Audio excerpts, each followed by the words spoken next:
As I said, 70% of the time, people live in stress, and living in stress is living in survival. We've all been in that place where we're depressed and we're down. And what's interesting is, how do we treat that? What do we do with that? Well, what most people will do is they go take a drug. Or if people are really feeling down in life, they'll go drink some alcohol or maybe smoke a cigarette. And the definition of stress is when your brain and body are knocked out of balance, out of homeostasis. The stress response is what the body innately does to return itself back to order. But the truth is, if you look at your life and you were to write down all the emotions you experienced in the week, both good and bad, each of those emotions has tied to it a certain way of using your body. And if you keep using your body that way over and over again, you'll keep feeling that way. There's one thing that if you did every single day, no joke, it would make an extraordinary difference in whatever mental health issue you're struggling with, and that is exercise. And the reason you've got to exercise every day is because what we know about human beings is that when you physically move, your physiology changes, and that changes your brain. You've got to detach. You've got to detach from the problems or the stress that you're experiencing so that you can get that perspective of them. Now, there's a couple different types of stress. Now, if it's something that you can control that's causing you stress, well, why aren't you getting control of it? Generally, it's a lack of discipline. So you gotta have the discipline to grab control and make it happen. And when I say you need discipline for that, what that means is these stresses that you're avoiding, they're not gonna go away if you avoid them. So take the discipline to face the stressful situation. Get ahead of it. Don't be afraid of it. Now, there's also stress that's caused by things that you cannot control.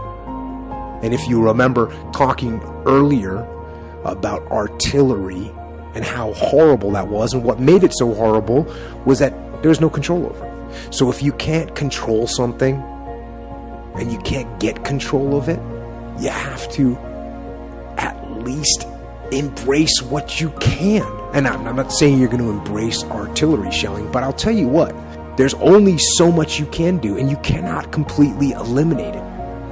But you can't control it, so why are you going to worry about it? Why are you going to stress about it? Getting your heart rate up, getting outside, breathing, feeling connected, getting out of your house, which may make you feel depressed and trapped. Doing that every day, that physical push. You don't have to run. You don't have to go to an aerobics class. Get outside with your dog in the woods. Walk with a good friend for 2 or 3 miles. Doing that every single day not only moves your body, which changes your mind, it gets you out of your physical environment, which is one of the things that people with depression tend to have a hard time doing. And it also creates a bit of momentum and a bit of a routine in your life. You take on just that single thing. Get outside and exercise every single day as if your life depends upon it. Because you know what? It does. Your brain needs it. Your body needs it. Your mental health needs it. Meditation was fantastic. Meditation is the biggest gift that I can give anyone. And I would say more than anything, it is whatever reason for success I've had. Because it allows one, back to the 2 U's, I'll clarify. What I mean is that in your mind, we think, what do you want? And the reality is, when you look at the neuroscience and psychology, that there are different parts of your brain that want different things. And so, in the simplest sense, there is the logical part of your brain that you're conscious of. It's called the conscious. And you think you're being logical and you want to make those decisions. And then there's the subliminal, below the limbic system, part of the brain, which is the emotional, and it's not as conscious to you. But it has more of an influence on you than really the logical one. And so they're not aligned.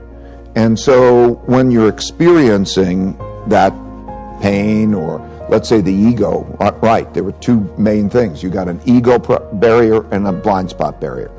If you can get past your ego barrier and you get past your blind spot barrier, you can accomplish anything, because you also know that you don't have to do everything, you don't have to figure it out yourself. You can take in from other people the different ways to approach things in the best possible way. And so the realization that we all are really struggling with ourselves, and to think which is in control. Meditation helps to deal with the alignment of those 2 things, because both are valuable. In other words, intuition, imagination, the things we really love come from our subliminal us's, right? Our needs, whatever they may be. They come from here, that subliminal. They may be valuable. They may be damaging. You don't know the difference. And so when they come up and you're looking at those with your logical mind and you can align those things, you're probably in good shape. If you can do that alignment between the subliminal and the logical, and you can do that with other people so that you can triangulate with other people and say, does that make sense? And get alignment. That alignment is the path to the future, because you only have to know what the best things to do are. You don't have to have them all come up from your head.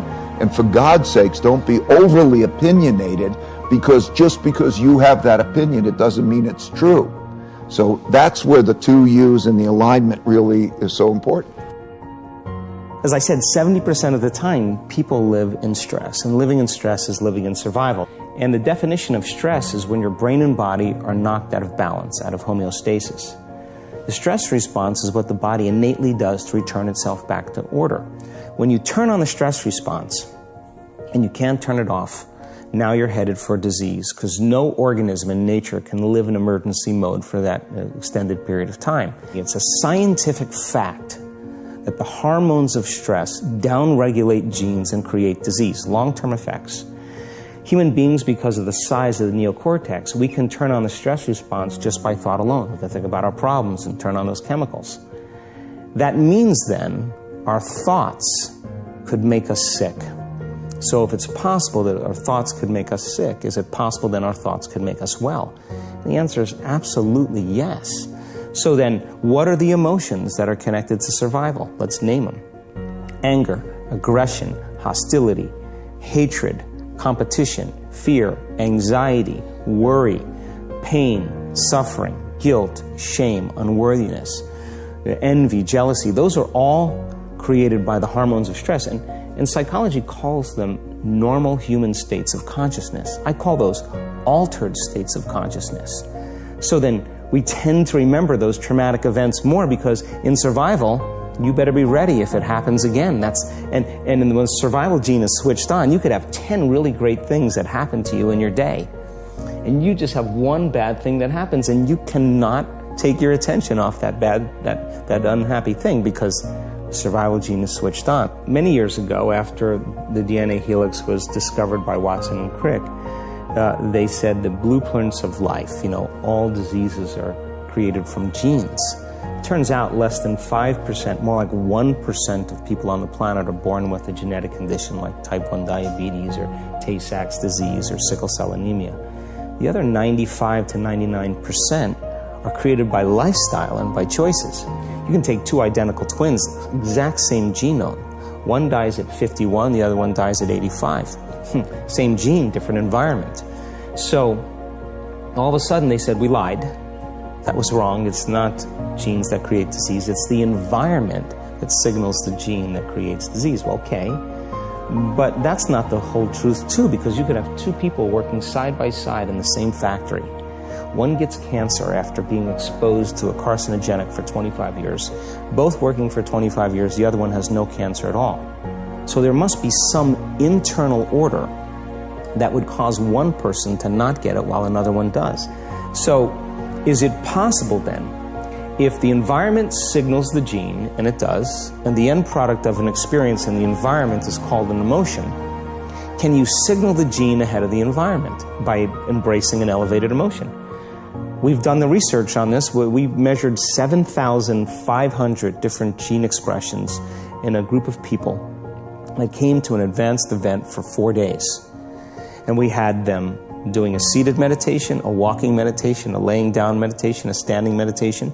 And at the end of 4 days, just 4 days, the common 8 genes that were upregulated, 2 genes to suppress cancer cells and tumor growth, 2 genes for neurogenesis, the growth of new neurons in response to novel experiences and learning, the gene that signals stem cells to go to damaged areas and repair them, the gene for oxidative stress was upregulated.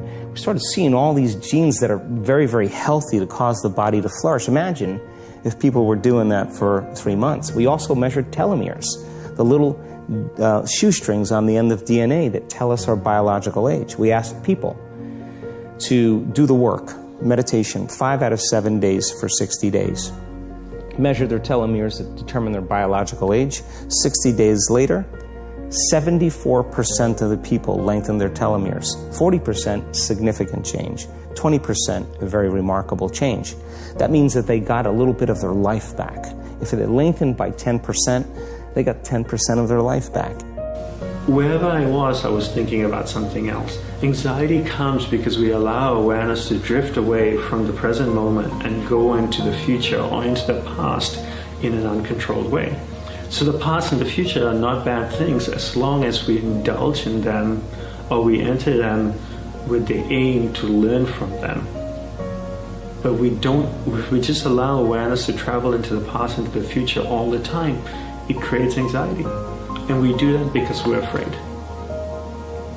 Anxiety comes out of a sense of fear where we allow awareness to go into the future.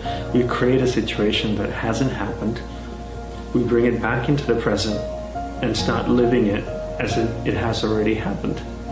You keep repeating the process over and over and over again. You build anxiety. I'm going to get sick. I'm going to get sick. You think in the future, what if I get sick? Then what happens? Oh my God, I'm going to get sick. And then you bring back the present and you start living that. 5 minutes later, you let your awareness go into the future and you think to yourself, I'm not going to get better, I'm going to get sick. And then you bring awareness back into the present again and you start worrying about it. You keep repeating this process over and over again and you build anxiety. So the way to overcome stress and anxiety is to really control where your awareness goes. Every time your awareness goes into the future or into the past in an uncontrolled way, bring it back to the present again. And just do this exercise. Be mindful of this throughout the entire day. Don't let your awareness go into the past or into the future in an uncontrolled way.